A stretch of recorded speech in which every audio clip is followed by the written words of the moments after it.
আসসালামু আলাইকুম। মারিয়া ইতির আরও একটি ব্লগে আপনাদের স্বাগতম। কেমন আছেন সবাই? আশা করি সবাই অনেক ভালো আছেন। আলহামদুলিল্লাহ, আমরা অনেক ভালো আছি। তো এটি ছিল শুক্রবার ফজরের সময়। আমি বৃহস্পতিবার সারা রাত ঘুমাতে পারিনি। 12টা বাজে ঘুম থেকে হঠাৎ করে আমার ঘুম ভেঙে গেছে। আর এরপরে সারা রাত জেগেছিলাম।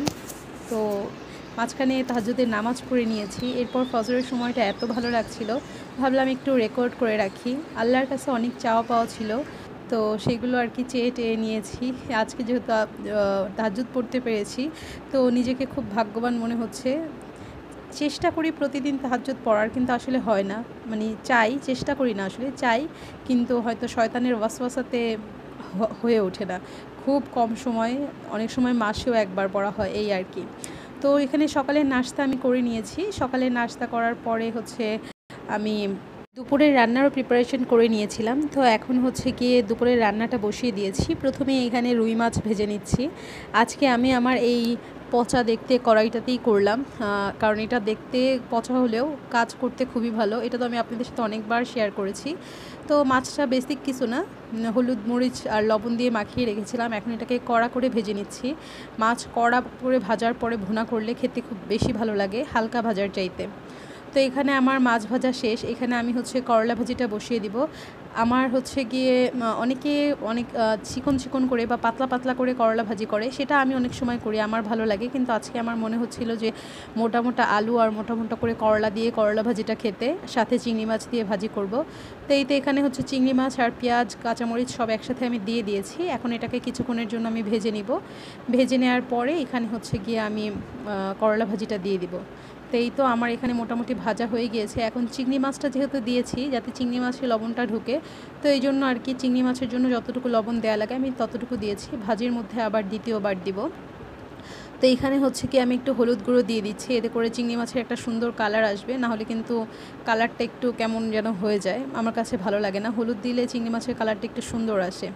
তো এখন ভাজাভাজি শেষ। এখন আমি এর মধ্যে করলা আর আলুটা কেটে ধুয়ে নিয়েছিলাম, সেটা দিয়ে দিচ্ছি। তো দেখতেই পাচ্ছেন আজকে আমার আলুটাও একটু মোটা মোটা করে কেটেছি, আর করলাটাও, এতে করে ভালো লাগে। আর আমাদের করলা ভাজিতে করলার থেকে আলুর পরিমাণ বেশি থাকে, কারণ নাফির বাবা খুব বেশি তেতো খাবার খেতে পারে না। উনি করলা ভাজি খেতে চায়, কিন্তু উনি যেভাবে করলা ভাজি খেতে চায় সেভাবে আসলে আমার মনে হয় না কেউ করলা ভাজি খায়। উনি অনেক পরিমাণ আলু দিয়ে করলা ভাজি খেতে চায়। ওনার কাছে মানে তেতো ভালো লাগে না, আবার করলা ভাজি খেতে ভালো লাগে। তো যাই হোক, এখানে আমার করলা ভাজিটা হয়ে গিয়েছে একদম। দেখতেই পাচ্ছেন আলুর পরিমাণটা কী পরিমাণ, এরকমই দেওয়া হয়। তো কিন্তু করলা ভাজিটা খেতে মজা হয়েছে। আমিও আলুর পরিমাণ বেশি দিয়েই খাই। আমি তো একটা সময় করলা ভাজি, তারপর পাট শাক বিয়ের আগে খেতেই পারতাম না। বিয়ের পর আলহামদুলিল্লাহ আস্তে আস্তে শিখে গিয়েছি। তো এখানে আমার করলা ভাজিটা হয়ে গিয়েছে। আমি করলা ভাজিটা আগেই একটু বেড়ে নিচ্ছি, কারণ এই কড়াইটাতে রাখবো না। আমি আজকে সব খাবারই মোটামুটি একটু রান্না করার পরে বেড়ে নিয়েছি। তো এই তো করলা ভাজিটা বেড়ে নিলাম। এখন গিয়ে দ্বিতীয় রান্নাটা বসাবো। দ্বিতীয় রান্নাটা ভাবছি লাউটা আগে বসিয়ে দিব। আজকে লাউ দিয়ে চিংড়ি মাছ রান্না করব। আজকে যতগুলো রান্না বান্না সব আমাদের পছন্দের। শুক্রবার দিন স্পেশাল, মানে অন্য সময় তো চিকেন টিকেন বা বিফ করা হয়। তো আজকে ভাবলাম না, একদম বাঙালিয়ানা খাবার থাকবে। যদিও চিকেন বিফও বাঙালিয়ানা, তারপর মাছ ভাতে খেতে ইচ্ছা করছিল। তো এই তো এখানে লাউয়ের জন্য আমি চিংড়ি মাছ আর একটু বেশি করে পেঁয়াজ দিয়ে দিচ্ছি। আর আমি কিন্তু লাউ রান্নার মধ্যে যদি চিংড়ি মাছ দিয়ে লাউ রান্না করি, সেই ক্ষেত্রে হলুদ লবণ আর কাঁচামরিচ পেঁয়াজ ছাড়া আর কি, আমি অন্য কোনো মশলা দিই না। তো এই তো আমি এখানে চিংড়ি মাছটা আর পেঁয়াজটা দিয়ে ভালো করে ভেজে নিয়েছি। এখন এর মধ্যে আমি লবণ দিয়ে দিয়েছি, আর এই লবণটা কিন্তু আমি একবারেই দিয়ে দিয়েছি, এটাই লাউয়ের মধ্যে হয়ে যাবে। তো এখন গিয়ে এখানে আমি একটু হলুদের গুঁড়াও দিয়ে দিব।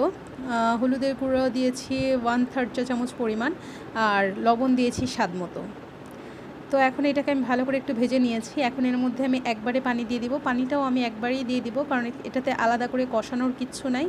এই পানিটা দিয়ে এই পানির মধ্যেই লাউটা কষবে, আর এইটা দিয়েই হয়ে যাবে। তো এখানে আমি 1 কাপ পরিমাণ পানি দিয়েছি। এখন আমি এর মধ্যে লাউগুলোকে ঢেলে দিয়ে দিব। এইভাবে করে লাউ রান্না করে দেখতে পারেন। যারা অনেক বেশি মশলা দিয়ে লাউ রান্না করেন, তারা শুধু এই হলুদ আর লবণ আর কাঁচামরিচ দিয়ে লাউ রান্না করে দেখতে পারেন, খুব ভালো লাগে। আমার হাতের লাউ আমার মা, নাফির বাবা, ওনারা সবাই অনেক পছন্দ করে। আসলে আমার হাতের খাবার সর্বপ্রথম ভালো বলেছিল আমার মাই। আমার হাতের খাবার প্রথম যখন আমি রান্না করেছিলাম ক্লাস 8-এ, তখন কিন্তু খুব ভালো হয়নি। তারপরও আমার মা কখনো আমার হাতের রান্না খারাপ বলেনি। তো ভালো লাগে আসলে, হয়তো পরিবারের সবথেকে ছোট মেয়ে, তো এই জন্য বেশি আদর পেয়েছি, সবারই আদর পেয়েছি, আমার মা বোনদের সবার আদর আমি বেশি পেয়েছি। তো এখানে হচ্ছে ফ্রিজে আম আর লিচু ছিল। তো আমগুলোর অবস্থা খুবই খারাপ, নাফির বাবা এনেছিল আমগুলো, খাওয়া যায়নি এমন আম, 140 টাকা করে কেজি করে নিয়ে এসেছিলো। তো এগুলো যেহেতু নষ্ট হচ্ছে, আমি ভাবলাম এগুলো যদি কেটে দিই তাহলে হয়তো খাওয়া হয়ে যাবে, কিন্তু কেটে না দিলে এইভাবে পুরো পচে পচে থাকবে।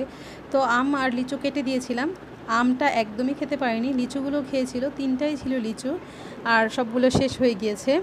তো লিচুগুলো খেতে পেরেছিল, কিন্তু আমটা মুখেই নেওয়া যাচ্ছিল না, এত খারাপ অবস্থা। তো আমি ওর বাবাকে বলেছিলাম, আপনি কেন হচ্ছে গিয়ে এই আম এখন এখন নিয়ে এসেছেন, কারণ এখন তো সিজন না, এটা যেহেতু আরও আগে করা, তো তখন আসলে সিজন না। তো যাই হোক, এখানে আমার লাউটা প্রায় হয়ে গিয়েছে। তো এখন আমি এর মধ্যে কয়েক টুকরো কাঁচামরিচ দিয়েছি, আপনারা চাইলে আরও বেশি করে কাঁচামরিচ দিতে পারেন, তেমন একটা ঝাল কিন্তু হবে না। কিন্তু আমার যেহেতু ফারজান খাবে, নাফি খাবে, নাফিকেও আর ফারজানকে দুজনকেই কিন্তু এই লাউ দিয়ে ভাত খাওয়াবো, তো এই জন্য খুব কম পরিমাণ আমি 3 টুকরো কাঁচামরিচকে একদম ভেঙে তারপরে দিয়েছি। তো এরপরে হচ্ছে গিয়ে বেশি করে ধনিয়া পাতা দিয়ে দিবেন। আমার কাছে লাউয়ের সবথেকে মানে লাউয়ের টেস্ট আসে যদি ধনিয়া পাতা দেয়, ধনিয়া পাতা না দিলে লাউয়ের টেস্ট আমার কাছে মনে হয় বের হয় না। তো আমি এখানে বেশি করে ধনিয়া পাতা দিয়ে দিয়েছি, আর এখন আমি এটাকে নামিয়ে নিব। আমার হয়ে গিয়েছে, দেখুন লাউয়ের কালারটা দেখতেও কিন্তু খুব সুন্দর এসেছে, একদম আমার মনের মতো কালার। তো অনেক মশলাদার খাবারের চেয়ে যখন মনে হয় না গরমের মধ্যে এরকম হালকা পাতলা মশলা বুনিয়াদ রাখা হয়েছে এই পাঁচটির উপরে।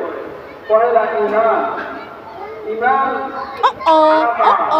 আল্লাহর উপর, আল্লাহর জাতের উপর, সিফাতের আম্মু উপর, হা করে দেখো, হা হা হা হা, আসমানি এটা হাসি দাও, গ্রন্থের উপর, ফেরেশতাদের উপর, জান্নাত, জাহান্নাম, কবর, পাপ্পি দাও, ইত্যাদি মৌলিক ঈমানের এখানে আসো, বিষয়গুলোর উপর এই যে আম্মুকে দেখো, আম্মুকে দেখো, আরেকবার ফারজান, ঈমান আল্লাহ, আমি চলে যাই, আল্লাহ হাফিজ, আল্লাহ হাফিজ, আল্লাহ তাআলার কাছে। এই নাও এরপরে ঈমান আনার পরে মুসলমানের পহেলা কাজ হলো, সবথেকে গুরুত্বপূর্ণ আমল হলো, গুরুত্বপূর্ণ ইবাদত হলো 5 ওয়াক্ত নামাজ যথাসময়ে সঠিকভাবে আদায় করা। তো এখানে হচ্ছে ফারজানকে নিয়ে একটু বসেছিলাম, যেহেতু জুমার দিন ছিল, মসজিদে ওয়াজ হচ্ছিল, শুনছিলাম আর ওর সাথে একটু খেলাধুলা করছিলাম। তো এখন হচ্ছে খাবারগুলো আমি সার্ভ করে নিচ্ছি।